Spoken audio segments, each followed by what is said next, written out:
할렐루야. 1월 21일 기쁨과 감사의 정오 묵상 시간입니다. 오늘 하나님께서 우리에게 허락하시는 하나님의 말씀은 말라기서 3장 17절 말씀입니다. 만군의 여호와가 이르노라. 나는 내가 정한 날에 그들을 나의 특별한 소유로 삼을 것이요 또 사람이 자기를 섬기는 아들을 아낌같이 내가 그들을 아끼리니. 아멘. 성령의 보증과 관련한 하나님의 말씀을 나누기 원합니다. 바울은 성령의 역사와 사역에 관해 여러 가지 교훈을 하면서 성도가 받는 기업은 예수님께서 인치시고 보증하신다고 말씀합니다. 이 기업의 보증에 대해 우리는 두 가지 질문을 하게 됩니다. 첫째, 어떻게 예수 안에서 성령의 인치심을 받을 수 있는가?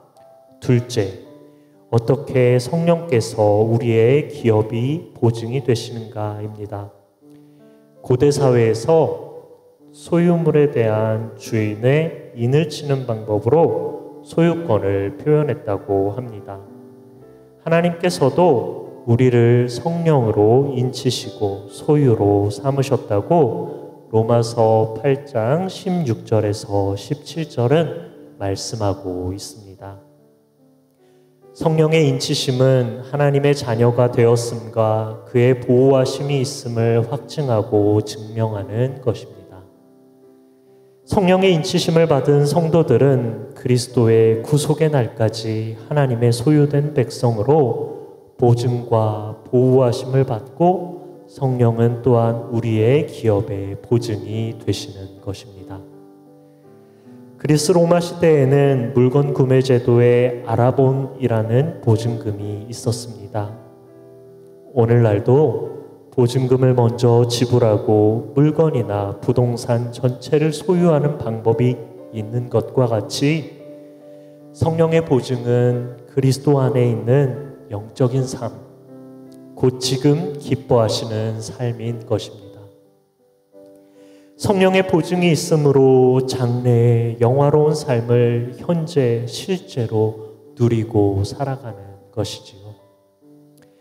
성령의 인치심의 목적은 하나님의 영광을 찬양하는 것입니다. 우리는 하나님의 소유된 백성입니다. 구약에서 이스라엘 백성이 하나님의 소유된 백성이었다고 말라기서 3장 17절은 증거하고 있습니다.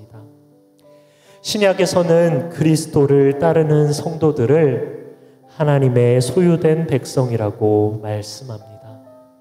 유대인과 이방인 모두가 동등하게 하나님의 구원과 선택의 은혜를 입은 것입니다. 하나님의 은혜로 성령의 인치심을 받았고 또한 성령으로 기업의 보증이 된 우리가 붙잡아야 할 말씀이 오늘 본문의 말씀인 것을 믿습니다. 이 시간 기도하실 때 이렇게 기도하시면 좋겠습니다. 매 순간 하나님의 자녀로서 정체성을 잊지 않기를 기도하십시오.